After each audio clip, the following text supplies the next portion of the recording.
Hello everyone. तो आज की इस वीडियो में आप लोगों को इंग्लिश के बहुत अच्छे स्ट्रक्चर्स तो सीखने को ही मिलेंगे, साथ ही साथ ये स्टोरी भी बहुत अच्छी है। सो आप इस वीडियो को एंड तक देखिएगा और जब मैं आपको हिंदी बोलूँगा तो आपको अपने माइंड में उसको ट्रांसलेट करने की कोशिश करनी है, फिर आपको मैच करना है। नए नए वर्ड्स भी इस स्टोरी में आपको सीखने को मिलेंगे। तो चलिए पहले सेंटेंस के साथ हम हमारी वीडियो को शुरू करते हैं। सो एक राजा था, देयर वॉज अ किंग। अगर मैं ऐसे बोलूँ कि एक बार एक राजा था, so once there was a king. यहाँ पे सिंपल है, एक राजा था, देयर वॉज अ किंग, जिसे चित्रों से बहुत लगाव और प्रेम था। जिसे चित्रों से बहुत लगाव और प्रेम था। Who had a great fascination. Fascination का मतलब क्या होता है? फैसिनेशन का मतलब होता है लगाव, ठीक है, किसी भी चीज़ से। मतलब अगर आपको किसी चीज़ से लगाव है, आप फैसिनेट करते रहते हैं, ठीक है। सो जिसे चित्रों से बहुत लगाव और प्रेम था। Who had a great fascination and love for paintings. Who had a great fascination and love for paintings. एक बार उसने पेश करने का फैसला किया, मतलब या फिर एक बार उसने देने का फैसला किया। तो उसने एक बार पेश करने का, देने का फैसला किया। One time he decided to offer. One time, एक बार, ही डिसाइडेड टू ऑफर, उसने डिसाइड किया ऑफर करने का, मतलब कुछ देने का। क्या देने का? एक मूल्यवान पुरस्कार, अ वैल्यूएबल प्राइस। अ वैल्यूएबल प्राइस, एक मूल्यवान पुरस्कार उस कलाकार के लिए जो पेंट करेगा, उस कलाकार के लिए जो पेंट करेगा शांति को दर्शाती एक सुंदर तस्वीर। To the artist who would paint. उस कलाकार को, उस कलाकार के लिए जो पेंट करेगा, to the artist who would paint, जो पेंट करेगा शांति को दर्शाती एक सुंदर तस्वीर, ठीक है। अब देखिए, किसी भी चीज़ को दर्शाती हुई, मतलब इस पेंटिंग से हम इस चीज़ को दर्शा रहे हैं, इस चीज़ को दिखा रहे हैं, ठीक है। सो वी कॉल इट डेपिसिटिंग, ठीक है। सो इसका क्या मतलब बना? अ ब्यूटीफुल पिक्चर डेपिसिटिंग पीस, ठीक है। अ ब्यूटीफुल पिक्चर डेपिसिटिंग पीस, कि शांति को दर्शाती हुई एक सुंदर तस्वीर। सो उस कलाकार के लिए जो पेंट करेगा, to the artist who would paint. अब यहाँ पे विल नहीं लगाएंगे, वुड लगाएंगे, क्योंकि अभी पता नहीं है कौन करेगा, कब करेगा, कैसे करेगा, तो हम वुड, हु वुड पेंट, जो पेंट करेगा शांति को दर्शाती है एक सुंदर तस्वीर। A beautiful picture depicting peace. फैसले के अंतिम दिन, फैसले के अंतिम दिन, on the final day of the judgement. Judgement का मतलब क्या होता है? जजमेंट का मतलब होता है फैसला, ठीक है। अंतिम दिन मतलब final day. On the final day of the judgement, फैसले के अंतिम दिन, कई कलाकार अपनी पेंटिंग लाए। कई कलाकार, many artist brought their paintings. अब ब्रॉड क्या है? ब्रिंग की फॉर्म है। लाना क्या होता है? ब्रिंग। अब ब्रॉड ब्रिंग की ही फॉर्म है। सो ब्रॉड देयर पेंटिंग्स, कि वो अपनी पेंटिंग लाए, कई कलाकार अपनी पेंटिंग लाए। Many artist brought their paintings. राजा ने सभी चित्रों को देखा, ठीक है। The king looked at all the paintings. The king looked at all the paintings. राजा ने सभी चित्रों को देखा। The king looked at all the paintings. और विशेष रूप से दो को चुना, ठीक है। विशेष रूप से के लिए हम यूज़ करते हैं पर्टिकुलर, पर्टिकुलरली, ठीक है। जैसे हम बोलते हैं ना कि यार पर्टिकुलरली तो मुझे ही क्यों रोकते हो, मतलब पर्टिकुलरली तो मुझे ही क्यों बार बार टोकते हो, तो मतलब विशेष रूप से, खास कर तो मुझे ही क्यों ऐसा बोलते हो, अलग से, विशेष रूप से। सो वो सेंस आता है। और विशेष रूप से दो को चुना, and selected two in particular, ठीक है। And selected two in particular. अब उन्हें चुनना था। Now he had to choose, and now he had to choose. और अब उन्हें चुनना था, and now he had to choose, मूल्यवान पुरस्कारों के लिए दो चित्रों में से एक, ठीक है। मतलब उन दोनों पेंटिंग में से अब एक पेंटिंग को चुनना था। मूल्यवान पुरस्कार के लिए दो चित्रों में से एक। One out of the to, ठीक है। One out of the to का मतलब क्या है? दो में से एक। अगर मैं बोलूं 5 में से 2, सो 2 आउट ऑफ 5, ठीक है। 2 आउट ऑफ 5, तब ऐसे बनता है, ठीक है। तो one out of the two paintings for the valuable prize. मूल्यवान पुरस्कार के लिए दो चित्रों में से एक। One out of the two paintings for the valuable prize. पहली पेंटिंग, अब पहली पेंटिंग क्या थी? The first painting. पहली पेंटिंग, द फर्स्ट पेंटिंग, एक सुंदर शांत झील। A beautiful calm lake. A beautiful calm, calm का मतलब क्या होता है? शांत, ठहरा हुआ, ठीक है। अ ब्यूटिफुल काम लेक, लेक क्या? झील।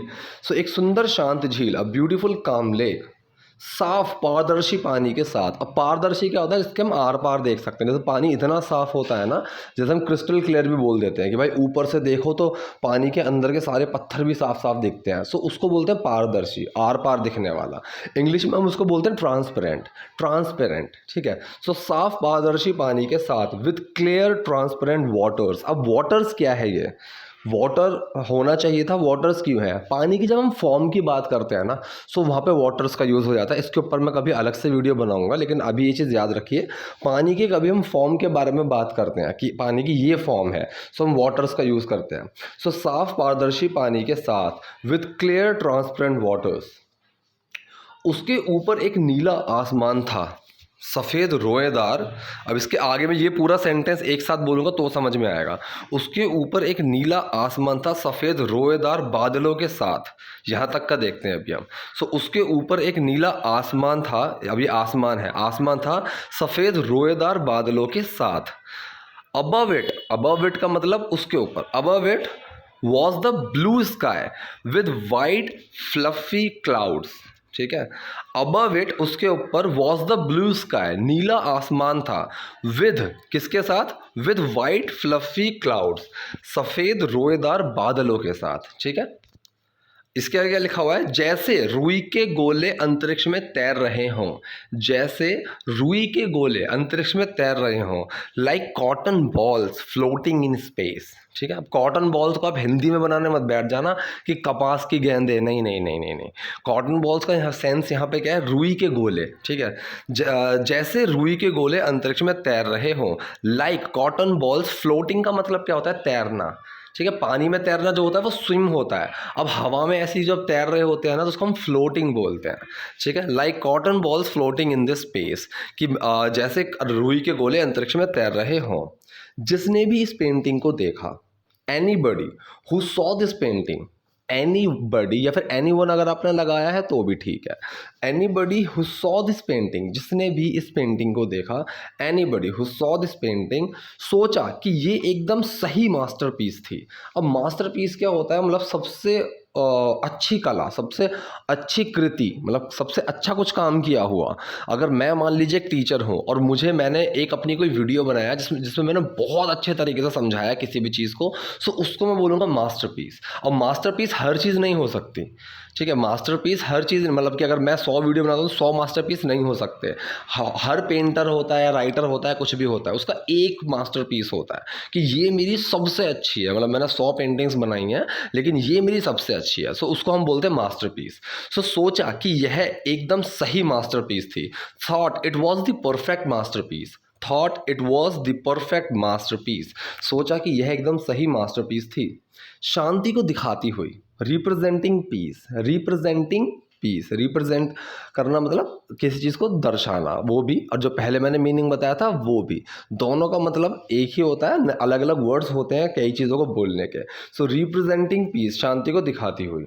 अब दूसरी पेंटिंग के बारे में आते हैं। दूसरी painting, the second painting, the second painting, उसमें भी पहाड़ थे, ठीक है। अब इसका जो सेंस है ना, ये वो है कि उस दूसरी जो पेंटिंग है उसमें भी पहाड़ थे। Had mountains too, the second painting had mountains too, दूसरी पेंटिंग में भी पहाड़ थे, हैड माउंटेन्स टू। खुरखुरे, सूखे, वृक्षहीन, ठीक है। रग्ड, ड्राई, बेयर, ठीक है, ठीक है। अब इसको हम कैसे बोलेंगे? रगेड, ठीक है। खुरखुरा, इसको हम बोलते हैं रगेड। ड्राई, सूखे। अब देखिए, जो बैर का मतलब होता है ना, बैर का मतलब होता है, वैसे जो सिंपल बताऊं तो नंगा, ठीक है। अब जैसे कि मालूम है नंगे पैर जा रहा हूँ, सो बेयर फीट। खाली हाथ, नंगे हाथ, ऐसे, सो बेयर हैंड्स, ऐसे हम बात करते हैं, तो खाली, नंगा। अब जब हम पहाड़ों को बोल रहे हैं बेयर, सो मतलब जो उसके ऊपर चीज़ होती है वो नहीं है, ठीक है। मतलब उसके ऊपर जो चीज़ होनी चाहिए वो नहीं है। अब मैं जंगल को बोलूँ बेयर, सो वहाँ पे भी क्या होते हैं? पेड़ पौधे, वो सब नहीं है।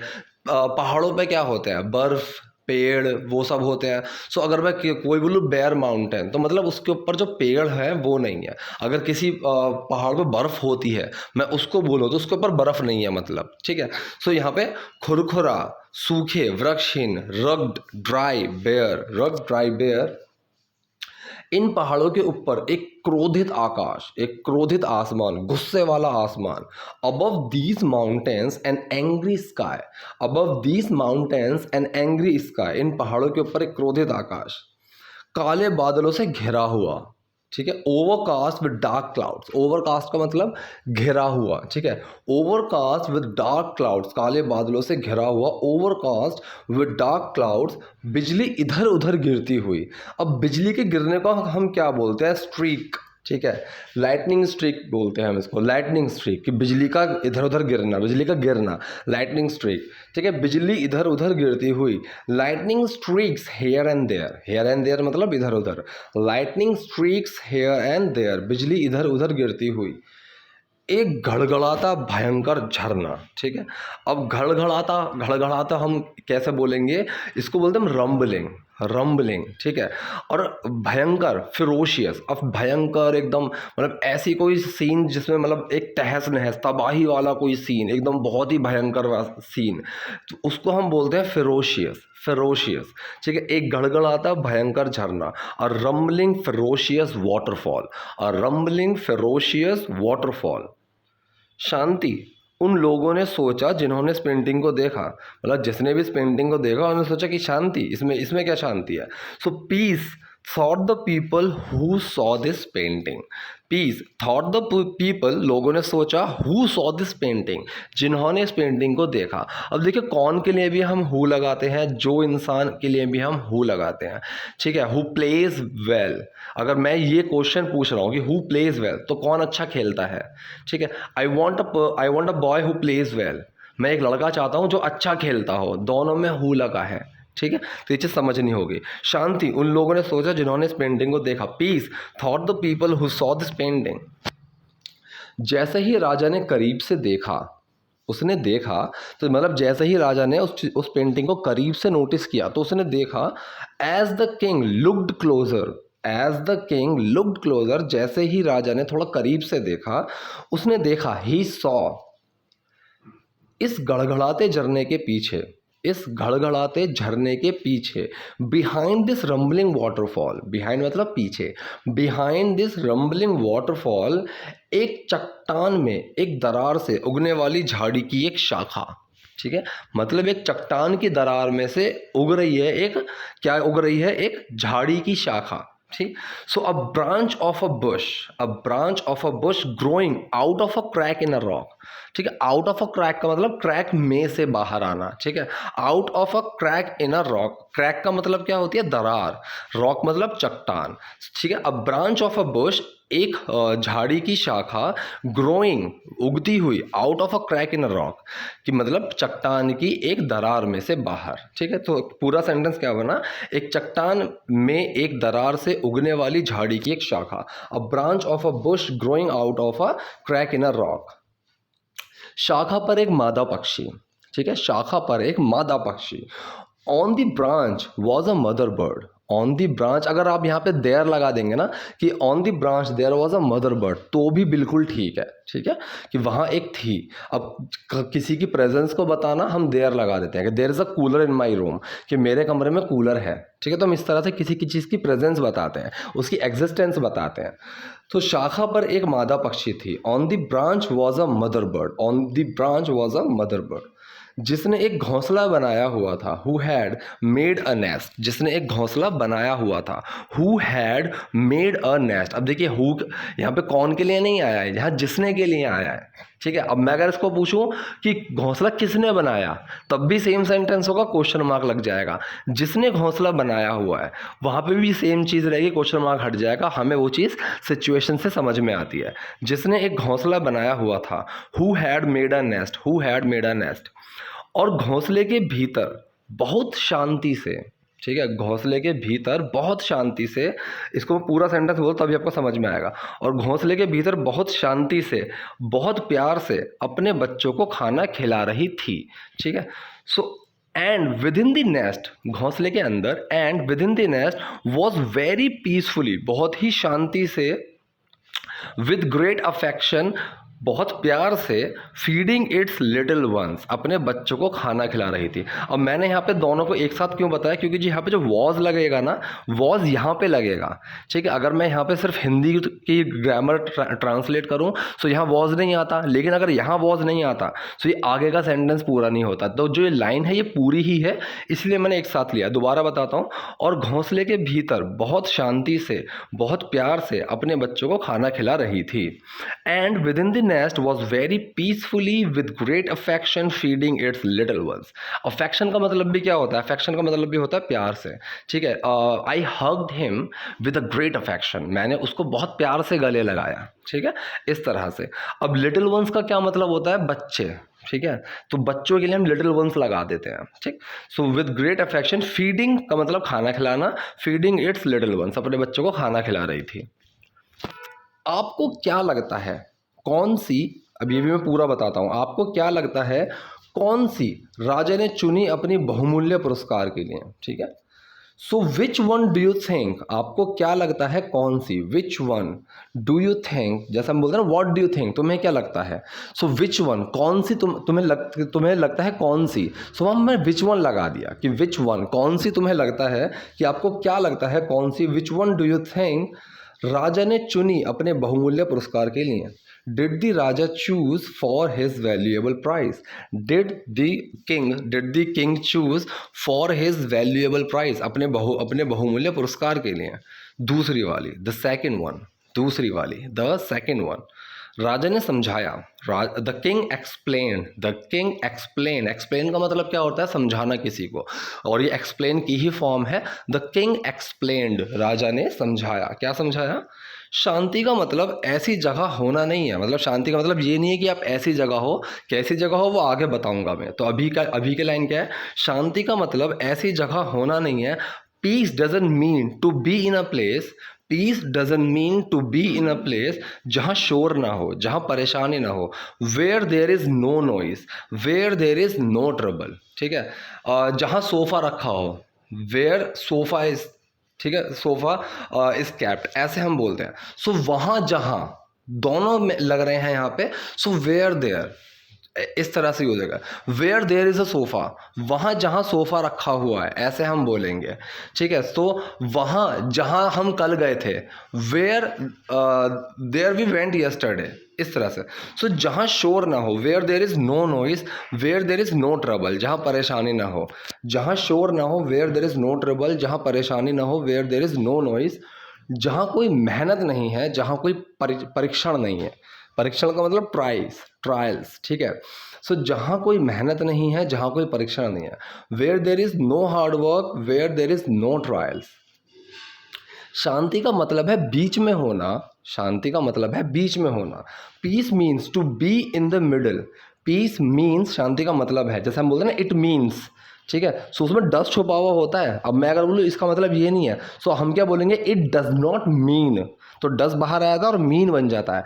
इसका मतलब है इट मीन्स, ठीक है। सो ऐसे यहाँ पे बोला हुआ है पीस मीन्स, शांति का मतलब है peace means to be in the middle, बीच में होना सभी अशांति और उथल पुथल के, सभी अशांति और उथल पुथल के। अब देखिए, अशांति के लिए हम वर्ड लगाएंगे मेहम, ठीक है। मेहम क्या होता है? अशांति, उथल पुथल, इस तरीके से। तो और जो अगला वर्ड है, इसको हम बोलते हैं केओस। केओस का भी मतलब क्या होता है? केओस का भी मतलब होता है जैसे सब कुछ एकदम बिगड़ा हुआ, शोर शराबा, उथल पुथल, खराब, ऊबड़ खाबड़, उस चीज़ को हम बोलते हैं कि जैसे मैं बहुत परेशान था, चलो मुझे समझ में ही नहीं आ रहा, एक बैलेंस नहीं है मेरी लाइफ में, सब कुछ उथल पुथल सा हो रहा है। So there is so much chaos in my life, ऐसे हम बोलते हैं। सो सभी अशांति और उथल पुथल के, of all mayhem and chaos, and yet to stay calm, और फिर भी शांत रहने के लिए, यट टू स्टे काम। अब जो यट था इस वाले सेंटेंस में, यहाँ पे जो एंड में यट आ रहा है, तो ये यट इसके साथ जुड़ रहा है, यट टू स्टे काम, फिर भी शांत रहने के लिए। यट टू स्टे फोकस, फिर भी केंद्रित रहने के लिए, फोकस्ड मतलब फोकस में रहने के लिए, ठीक है। यट टू स्टे फोकस्ड, फिर भी फोकस्ड, केंद्रित रहने के लिए। और क्या ये वास्तविक जीवन की भी कहानी नहीं है? And isn't that the story of real life as well? And isn't that isn't that the story of real life as well, और क्या ये वास्तविक जीवन की भी कहानी नहीं है? सो देखिए, इस स्टोरी का जो पूरा मोटिव था बताने का, जो ये था कि शांति का मतलब ये है कि आप कैसी भी सिचुएशन हो, उथल पुथल हो, सब कुछ खराब चल रहा है, सब कुछ खराब हो रहा है, लेकिन तब भी आप शांत रहें, तब भी आप फोकस्ड रहें, अपने काम पे ध्यान दें, आप खुश रहें, अपने घर वालों के साथ रहें, प्यार से रहें। ये होती है असली शांति। ऐसा नहीं है कि आप किसी शांत जगह पे चले जाओ, एक बहुत अच्छी जगह पे चले जाओ, वहीं आपको शांति मिलेगी। नहीं, आप सिर्फ अपना जहाँ पे भी हो खुश रहो, अपने फैमिली के साथ, अपने दोस्तों के साथ, और अपने काम पे ध्यान दो अच्छे तरीके से, आप फोकस्ड रहो, ठीक है? और तब वो होती है एक असली पीस, एक असली शांति। सो आई होप आपको वीडियो पसंद आई होगी। अगर कोई डाउट है, कोई कन्फ्यूजन है, तो कमेंट बॉक्स में जाइए, वहाँ पे लिखिए। वीडियो पसंद आई तो लाइक कीजिए, नए हैं तो लाइक और सब्सक्राइब दोनों कीजिए। Thank you.